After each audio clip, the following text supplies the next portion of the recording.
ಜಾತಿ ಮತ ಭೇದವಿಲ್ಲದೆ ಎಲ್ಲರಿಗೂ ಸಮಾನವಾಗಿ ಅನ್ನ ನೀಡುವ ದಾಸೋಹದ ತತ್ವವನ್ನ ಕೆಲವು ಮೇಲ್ವರ್ಗದವರು ವಿರೋಧಿಸಿದರು. ಒಂದೇ ಸ್ಥಳದಲ್ಲಿ ಎಲ್ಲರೂ ಕೂತು ಊಟ ಮಾಡುವುದನ್ನ ಒಪ್ಪಿಕೊಳ್ಳದ ಮನೋಭಾವಗಳು ಎದುರಾದವು. ಹೊಸ ಆಲೋಚನೆಗಳನ್ನ ಸ್ವೀಕರಿಸಲು ಜನರು ಸಂಶಯ ಮತ್ತು ದೂರವಾಗುವ ಪ್ರವೃತ್ತಿಯೂ ಕಂಡುಬಂದಿತು. ಆದರೆ ಶರಣ ಬಸವೇಶ್ವರರು ಈ ಎಲ್ಲಾ ವಿರೋಧಿಗಳಿಗೆ ಮಾತಿನಿಂದಲ್ಲ, ತಮ್ಮ ಕಾಯಕದ ಮೂಲಕ ಉತ್ತರವನ್ನ ನೀಡಿದರು.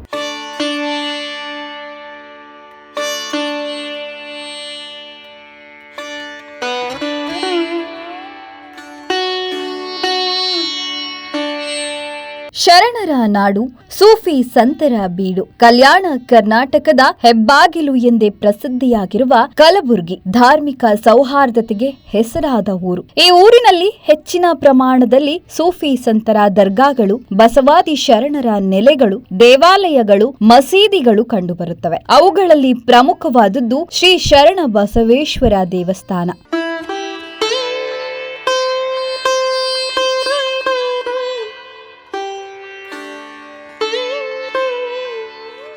ಶರಣ ಬಸವೇಶ್ವರ ದೇವಸ್ಥಾನ ಕೇವಲ ದೇವಾಲಯವಲ್ಲ, ಈ ಭಾಗದಲ್ಲಿ ದಾಸೋಹ, ಜ್ಞಾನ ಮತ್ತು ಸೌಹಾರ್ದವನ್ನ ಜೀವಂತವಾಗಿಟ್ಟಿರುವ ಒಂದು ಮಹಾ ಚಳುವಳಿ. ಶರಣ ಬಸವೇಶ್ವರರು ಕಲಬುರಗಿಯ ಜೀವನದ ಭಾಗವೇ ಆಗಿದ್ದಾರೆ. ಅವರ ಜೀವನ ಚರಿತ್ರೆಯೂ ಅಷ್ಟೇ ರೋಚಕವಾಗಿದೆ. ಶರಣ ಬಸವೇಶ್ವರರು 1746ರಲ್ಲಿ ಜೇವರ್ಗಿ ತಾಲೂಕಿನ ಅರಳಗುಂಡಗಿ ಗ್ರಾಮದಲ್ಲಿ ಮಲಕಪ್ಪ ಮತ್ತು ಸಂಗಮ್ಮ ದಂಪತಿಗೆ ಜನಿಸಿದರು. ಅವರ ಬಾಲ್ಯದಲ್ಲಿಯೇ ಆಧ್ಯಾತ್ಮಿಕ ಚಿಂತನೆಗಳತ್ತ ಆಕರ್ಷಿತರಾದರು. ಅಂದು ದಕ್ಕನ್ ಪ್ರದೇಶ ಹೈದರಾಬಾದ್ ನಿಜಾಮರ ಆಡಳಿತದಲ್ಲಿದ್ದು ಸಮಾಜದಲ್ಲಿ ಬಡತನ, ಅಸಮಾನತೆ ಮತ್ತು ಹಸಿವು ಹೆಚ್ಚಾಗಿತ್ತು. ಇಂತಹ ಸಂದರ್ಭದಲ್ಲಿ ಅವರು ಬಸವಣ್ಣನ ಕಾಯಕ ದಾಸೋಹ ತತ್ವವನ್ನ ತಮ್ಮ ಜೀವನದ ಆಧಾರವನ್ನಾಗಿ ಮಾಡಿಕೊಂಡರು. ಹಸಿದವನಿಗೆ ಅನ್ನ ನೀಡುವುದೇ ದೇವರ ಸೇವೆ ಎಂಬ ಸಂದೇಶವನ್ನ ಅವರು ಮಾತಿನಲ್ಲಿ ಮಾತ್ರವಲ್ಲ, ತಮ್ಮ ಬದುಕಿನಲ್ಲೇ ಅನುಸರಿಸಿದರು.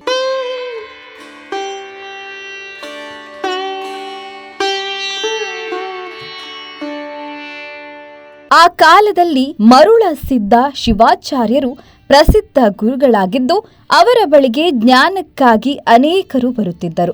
ಶರಣ ಬಸವೇಶ್ವರರು ಕೂಡ ಅವರ ಬಳಿಗೆ ಸೇರಿದರು. ಗುರುವನ್ನ ಭೇಟಿಯಾದ ಕ್ಷಣದಿಂದಲೇ ಅವರ ಜೀವನದಲ್ಲಿ ಒಂದು ಬೃಹತ್ ಬದಲಾವಣೆ ಆರಂಭವಾಯಿತು. ಮರುಳ ಸಿದ್ಧ ಶಿವಾಚಾರ್ಯರು ಅವರಿಗೆ ಕೇವಲ ಉಪದೇಶವನ್ನೇ ನೀಡಲಿಲ್ಲ, ದಾಸೋಹವೇ ಧರ್ಮ ಎಂಬ ತತ್ವವನ್ನ ತೋರಿಸಿದರು. ಇದೇ ಸಂದೇಶ ಶರಣ ಬಸವೇಶ್ವರರ ಬದುಕಿನ ಕೇಂದ್ರವಾಯಿತು. ಆದರೆ ಪತ್ನಿ ಮತ್ತು ಮಗನ ಅಕಾಲಿಕ ನಿಧನದ ನಂತರ ಅವರು ಅರಳಗುಂಡಗಿ ತೊರೆದು ಲೋಕ ಸಂಚಾರಕ್ಕೆ ಹೊರಟರು. ಭೀಮಾ ನದಿಯನ್ನ ದಾಟಿ ಊರು ಸಂಚರಿಸುತ್ತಾ ಹಸಿದವರಿಗೆ ಅನ್ನ, ಸಂಕಷ್ಟದಲ್ಲಿದ್ದವರಿಗೆ ಧೈರ್ಯ ನೀಡುತ್ತಾ ಕಲಬುರಗಿಗೆ ಬಂದರು. ಕಲಬುರಗಿಗೆ ಬಂದಾಗ ಶರಣ ಬಸವೇಶ್ವರರ ಜೀವನದಲ್ಲಿ ಹೊಸ ಅಧ್ಯಾಯವೇ ಆರಂಭವಾಗಿತ್ತು. ಆ ಕಾಲದ ಕಲಬುರಗಿ ಜಾತಿ ಭೇದ ಮತ್ತು ಆಚರಣೆಗಳ ಗಟ್ಟಿಯಾದ ಕಟ್ಟಳೆಗಳಲ್ಲಿ ಸಿಲುಕಿಕೊಂಡಿದ್ದ ಸಮಾಜವಾಗಿತ್ತು. ಇಂತಹ ಪರಿಸ್ಥಿತಿಯಲ್ಲಿ ಸಮಾನತೆ, ದಾಸೋಹ ಮತ್ತು ಶಿವಭಕ್ತಿಯ ಸಂದೇಶವನ್ನ ಹರಡುವುದು ಸುಲಭವಾಗಿರಲಿಲ್ಲ.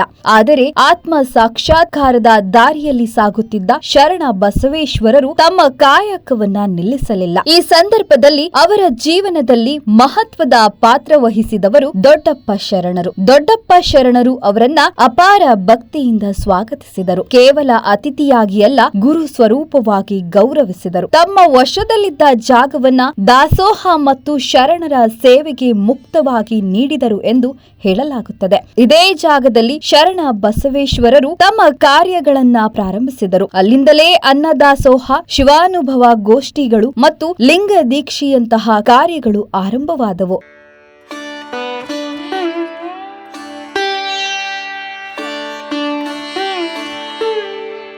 ಆದರೆ ಈ ದಾರಿಯಲ್ಲಿ ತೊಂದರೆಗಳು ಇಲ್ಲದಿರಲಿಲ್ಲ. ಜಾತಿ ಮತ ಭೇದವಿಲ್ಲದೆ ಎಲ್ಲರಿಗೂ ಸಮಾನವಾಗಿ ಅನ್ನ ನೀಡುವ ದಾಸೋಹದ ತತ್ವವನ್ನ ಕೆಲವು ಮೇಲ್ವರ್ಗದವರು ವಿರೋಧಿಸಿದರು. ಒಂದೇ ಸ್ಥಳದಲ್ಲಿ ಎಲ್ಲರೂ ಕೂತು ಊಟ ಮಾಡುವುದನ್ನ ಒಪ್ಪಿಕೊಳ್ಳದ ಮನೋಭಾವಗಳು ಎದುರಾದವು. ಹೊಸ ಆಲೋಚನೆಗಳನ್ನ ಸ್ವೀಕರಿಸಲು ಜನರು ಸಂಶಯ ಮತ್ತು ದೂರವಾಗುವ ಪ್ರವೃತ್ತಿಯೂ ಕಂಡುಬಂದಿತು. ಆದರೆ ಶರಣ ಬಸವೇಶ್ವರರು ಈ ಎಲ್ಲಾ ವಿರೋಧಿಗಳಿಗೆ ಮಾತಿನಿಂದಲ್ಲ, ತಮ್ಮ ಕಾಯಕದ ಮೂಲಕ ಉತ್ತರವನ್ನ ನೀಡಿದರು. ಪ್ರತಿದಿನ ನಡೆಯುತ್ತಿದ್ದ ಅನ್ನದಾಸೋಹ ಮತ್ತು ಸೇವಾ ಚಟುವಟಿಕೆಗಳು ನಿಧಾನವಾಗಿ ಜನರ ಮನಸ್ಸನ್ನ ಬದಲಾಯಿಸಲು ಆರಂಭಿಸಿತು. ಕಾಲಕ್ರಮೇಣ ಅವರ ಪ್ರಭಾವ ಕಲಬುರಗಿಯ ಮನೆ ಮನೆಗಳಿಗೂ ಹರಡಿತು. ದಾಸೋಹವು ಕೇವಲ ಒಂದು ಸೇವೆಯಾಗಿರದೆ ಒಂದು ಸಂಸ್ಕೃತಿಯಾಯಿತು. ಜನರು ತಮ್ಮ ಮನೆಗಳಲ್ಲಿ ಸಹ ಅನ್ನದಾಸೋಹವನ್ನ ಅನುಸರಿಸಲು ಪ್ರಾರಂಭಿಸಿದರು. ಈ ರೀತಿಯಾಗಿ ದೊಡ್ಡಪ್ಪ ಶರಣರ ಸಹಕಾರ ಮತ್ತು ಶರಣ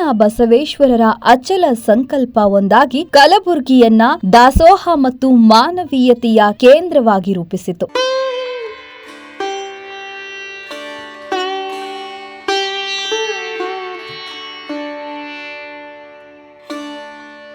ಸಾವಿರದ 822 ಮಾರ್ಚ್ 11ರಂದು ಶರಣ ಬಸವೇಶ್ವರರು ಲಿಂಗೈಕ್ಯರಾದರು. ಅವರ ಸಮಾಧಿಯ ಮೇಲೆಯೇ ಇಂದಿನ ದೇವಸ್ಥಾನ ನಿರ್ಮಾಣವಾಗಿದೆ. ಗರ್ಭಗುಡಿಯಲ್ಲಿ ಕಾಣಸಿಗುವ ಜೋಡಿ ಮೂರ್ತಿಗಳಲ್ಲಿ ಒಂದು ಮುಖ ಶರಣ ಬಸವೇಶ್ವರದು, ಮತ್ತೊಂದು ಅವರ ಗುರು ಮರುಳಸಿದ್ದ ಶಿವಾಚಾರ್ಯರದು. ಇದು ಗುರು ಶಿಷ್ಯರ ಅವಿನಾಭಾವ ಸಂಬಂಧದ ಶಾಶ್ವತ ಸಂಕೇತ. ದೇವಾಲಯದ ವಾಸ್ತುಶಿಲ್ಪವು ದಕ್ಕನ್ ಶೈಲಿಯ ಪ್ರಭಾವವನ್ನ ಹೊತ್ತಿದೆ. ವಿಶಾಲ ಸಭಾಮಂಟಪ, ಅನೇಕ ಕಂಬಗಳು, 36 ಕಮಾನುಗಳ ಚಾವಣಿ, ಗೋಡೆಗಳ ಮೇಲಿನ ಕೆತ್ತನೆಗಳು ಎಲ್ಲವೂ ಅದ್ಭುತವಾಗಿ ಕಾಣಿಸುತ್ತವೆ.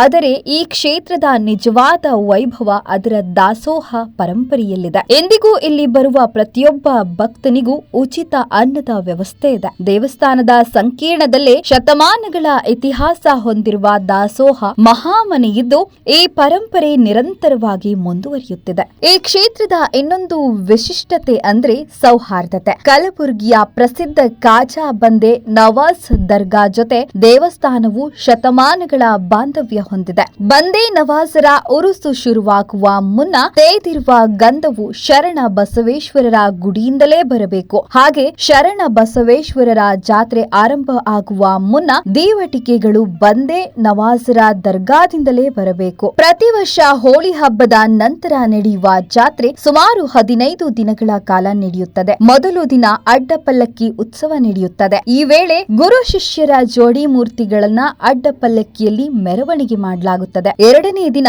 ರಥೋತ್ಸವ ನಡೆಯುತ್ತದೆ. ಸಾವಿರಾರು ಕೈಗಳು ಒಂದಾಗಿ ತೇರು ಎಳೆಯುವ ದೃಶ್ಯ, ಜಯಘೋಷಗಳಿಂದ ಮೊಳಗುವ ವಾತಾವರಣ, ಹೂವು ಹಣ್ಣುಗಳನ್ನ ಹಾರಿಸುವ ಭಕ್ತರ ಭಾವ ಎಲ್ಲವೂ ಆ ಕ್ಷಣವನ್ನ ಅಪ್ರತಿಮವಾಗಿಸುತ್ತವೆ. ಜಾತ್ರೆಗೆ ಬರುವ ಭಕ್ತರಿಗೆ ನಿರಂತರ ಅನ್ನದಾಸೋಹ ವ್ಯವಸ್ಥೆ ಇರುತ್ತದೆ. ರೈತರು ತಮ್ಮ ಬೆಳೆದ ಬೆಳೆಯಲ್ಲಿ ಒಂದು ಭಾಗವನ್ನ ದಾಸೋಹಕ್ಕೆ ನೀಡುವ ಸಂಪ್ರದಾಯವೂ ಇದೆ. ಇದೇ ಸಮಯದಲ್ಲಿ ಅರಳಗುಂಡಗಿ ಗ್ರಾಮದಲ್ಲಿಯೂ 5 ದಿನಗಳ ಕಾಲ ಜಾತ್ರೆ ನಡೆಯುತ್ತದೆ.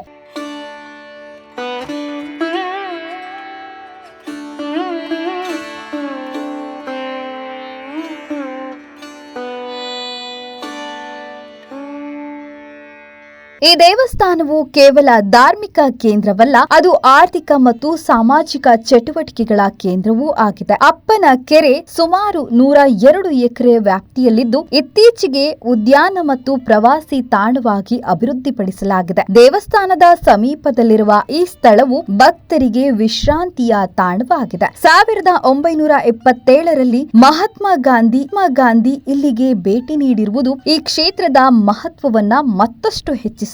ಎಂದಿಗೂ ಶರಣ ಬಸವೇಶ್ವರರ ಮಹಾ ಸಂಸ್ಥಾನವು ಅನ್ನದಾಸೋಹದ ಜೊತೆಗೆ ಜ್ಞಾನ ದಾಸೋಹವನ್ನು ಕೂಡ ಮುಂದುವರಿಸುತ್ತಿದೆ. ಶಿಕ್ಷಣ ಸಂಸ್ಥೆಗಳ ಮೂಲಕ ಸಾವಿರಾರು ವಿದ್ಯಾರ್ಥಿಗಳ ಬದುಕಿಗೆ ಬೆಳಕು ನೀಡುತ್ತಿದೆ. ಇತ್ತೀಚೆಗೆ ಹಿರಿಯ ಪೀಠಾಧಿಪತಿ ಡಾಕ್ಟರ್ ಶರಣ ಬಸಪ್ಪ ಅಪ್ಪ ಲಿಂಗೈಕ್ಯರಾದ ನಂತರ ಅವರ ಪುತ್ರ ದೊಡ್ಡಪ್ಪ ಅಪ್ಪ ಶರಣರು ದಾಸೋಹ ಪರಂಪರೆಯನ್ನ ಮುಂದುವರಿಸುತ್ತಿದ್ದಾರೆ.